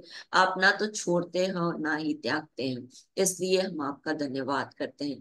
प्रभु आपने उस क्षेत्र में और इस देश में प्रभु जी आपने अद्भुत अद्भुत काम किए। लोगों के जीवन में आपने अपने आप को प्रकट किया, इसलिए हम आपका धन्यवाद करते हैं। ना केवल सिंगरौली क्षेत्र में प्रभु, परंतु आपने इस पूरे भारत देश में और इस पूरे विश्व में, संसार में प्रभु आपने बहुत तायत से अपने आप को प्रकट किया, इसलिए हम आपका धन्यवाद करते हैं। बचे हुए लोगों के लिए भी प्रार्थना करते हैं प्रभु, जिन्होंने आपके प्रेम को नहीं जाना, उन पर भी तरस खाएं कि वे आपके प्रेम को जान सके। प्रभु पवित्र आत्मा आज के दिन फिर से जिन्होंने आपके प्रेम को जान लिया, उनके लिए प्रार्थना करते हैं प्रभु, कि वे आपके प्रेम की सच्चाई पर चल सके, क्योंकि आपने अपना बहुमूल्य लहू हमारे लिए बहाया है। हाँ प्रभु जी, आपने वो दुख सहा है, वो यातनाएं सही है जो शायद हमारे लिए कोई नहीं सहता, परंतु आपने उस दुख को सहकर प्रभु हमारे जीवन पर यह अनुग्रह किया कि हम बचा लिए जाएं। इसलिए हम आपका धन्यवाद करते हैं, आपके प्रेम के लिए, आपकी भलाई के लिए, आपकी सच्चाई के लिए, आपकी खराई के लिए प्रभु हम आपका धन्यवाद करते हैं कि आप हमारे लिए विश्वास योग्य बने रहे। हम बहुत सी बातों में अविश्वास योग्य रहे प्रभु, परंतु आप फिर भी हमारे लिए विश्वास योग्य बने रहे, इसलिए हम आपका धन्यवाद करते हैं। प्रेमी राजा, आज की इस रात्रि में हम अपने आत्मा प्राण और देह को आपके हाथ में देते हैं। अवश्य है प्रभु कि आपका वचन हमारे आत्मा को और हमारे प्राण को और हमारे देह को सुरक्षित रखे। कल का दिन हम आपके साथ जीना चाहते हैं, आपकी उपस्थिति में जीना चाहते हैं, आपके साथ चलना चाहते हैं। हाँ प्रभु जी, हम आपका अनुग्रह मांगते हैं। पवित्र आत्मा, आपके अनुग्रह के बिना हम कुछ भी नहीं। जैसा आपने पौलुस से कहा कि मेरा अनुग्रह तेरे लिए बहुत है, हाँ प्रभु जी, वैसा ही हम अपने जीवन के लिए भी मांगते हैं कि आपका अनुग्रह हमारे जीवन के लिए बहुत आयत के साथ प्रकट हो। पवित्र आत्मा, कल की सारी योजनाएं आपके हाथ में देते हैं, हमारी नहीं परंतु आपकी इच्छा पूरी होने पाए। फिर से प्रभु जी लिंसी को आपके हाथ में देती हैं। पवित्र आत्मा, आपका अनुग्रह उस बहन के जीवन के लिए और भी बहुत आयत के साथ प्रकट हो। आपका वचन कहता है कि एक पापी के मन फिराने से स्वर्ग में आनंद होता है। इसलिए पवित्र आत्मा, हम आपका धन्यवाद करते हैं बहुतों के जीवन में जो जो प्रभु आपके साथ आपके इच्छा में स्वर्ग में आते हैं, उन सब के लिए स्वर्ग में आनंद होगा। तो हम भी पृथ्वी पर आपके साथ आनंदित होना चाहते हैं प्रभु, इसलिए हर एक व्यक्ति के जीवन के लिए हम आपका अनुग्रह मांगते हैं। पवित्र आत्मा, फिर से आपकी दया और अनुग्रह को, यदि आपका आना हो तो हम आपके साथ बादलों पर जाना चाहते हैं। पवित्र आत्मा, हमारी सहायता करें। जब आप अपनी दुल्हन को लेने आए तो हम आपकी तुरही की आवाज को सुन सके और हम आपके साथ बादलों पर जा सके। इज़राइल की शांति और उद्धार के लिए भी प्रभु हम आपकी ओर देखते हैं। यीशु के नाम में प्रभु, जैसा इज़राइल पर आपने प्रेम बरसाया है, इब्राहिम को स्मरण करके और अपने वचन को स्मरण करके हम आपका धन्यवाद करते हैं। उसी प्रतिज्ञा को प्रभु फिर से स्मरण करके और यीशु मसीह के बलिदान को स्मरण करके, जो उसने, हाँ प्रभु जी, उस गोलगत्ता की पहाड़ी पर अपने आप को देकर बाहर देकर किया प्रभु, उसे स्मरण करके इज़राइल पर अनुग्रह करें, इज़राइल पर तरस खाएं, इज़राइल पर दया करें, ताकि वो इज़राइल बचा लिया जाए। जैसा आपका वचन कहता है कि जब इज़राइल के चारों ओर तुम सेना से घिरे हुए देखो, हाँ तब जान लेना कि अंत निकट है। इसलिए प्रभु, हम आपकी दया को मांगते हैं। जब इज़राइल चारों ओर से सेनाओं से घिरने जा रहा है, पवित्र आत्मा, आपकी सहायता बहुत आयत के साथ प्रकट होगी, इसलिए हम आपका धन्यवाद करते हैं। आपके द्वितीय आगमन की तैयारी आपकी सार्वभौमिक कलीसिया बहुत आयत के साथ करने पाए प्रभु, आपका अनुग्रह चाहते हैं। हम धन्यवाद देते हैं। ईश्वर की पृथ्वी की सारी चीजें, हाँ प्रभु जी, मिट जाएंगी, परंतु आप और आपका अनुग्रह हमारे जीवन के लिए सदा बना रहेगा। इसलिए हम आपका धन्यवाद करते हैं, क्योंकि आप आदि और अंत है, अल्फा और ओमेगा है, प्रथम और अंतिम है। इसलिए हम आपकी प्रशंसा करते हैं। सब बातों में हम आपको महिमा देते हैं। दुर्गा के लिए प्रार्थना करते हैं प्रभु, उसके नाक नाक नाक में जो सर्दी का तकलीफ, पानी का गिरना हो रहा है, जो भी इंफेक्शन है प्रभु यीशु के नाम में दूर होने पाए, एलर्जी, ऐसी दया चाहते हैं। हाँ प्रभु जी, हमारे बीच में जो भी बीमार है प्रभु, उनके लिए हम प्रार्थना करते हैं। अपने हाथ को बढ़ाकर उन्हें चंगा करें। चिन्ह और अद्भुत काम आपके प्रिय पुत्र पवित्र सेवक यीशु के नाम से किए जाए। आत्मिक उन्नति के लिए सबको प्रभु भरसक, हाँ प्रभु, आत्मिक उन्माद में भरे, ताकि हर एक आपके साथ चलने के लिए अपनी आत्मा को आपके हाथ में सौंप सके। सब बातों में हम आपको महिमा देते हैं। हम धन्यवाद करते हैं राजा, क्योंकि आपने अद्भुत किया है। आज फिर से प्रभु जी आपकी बड़ाई, प्रशंसा, तारीफ करते हैं। इस वक्त आपका राज्य आए, आपकी इच्छा पूरी हो और आपका नाम पवित्र माना जाए। हम सब बातों में आपको महिमा देते हैं, क्योंकि आप पवित्र पवित्र पवित्र सेनाओं के हुआ है। सारी पृथ्वी आप तेज से भरपूर है, इसलिए हम आपकी जय जयकार करते हैं। धन्यवाद के इस बलिदान को प्रार्थना, विनती, निवेदन के साथ अपने उद्धार करता प्रभु यीशु मसीह के नाम से आपको चढ़ाते और मांग लेते हैं। Amen, amen, amen. Hallelujah, hallelujah, hallelujah. Hosanna, hosanna, hosanna. सबको जय यीशु। जय कल यीशु मसीह।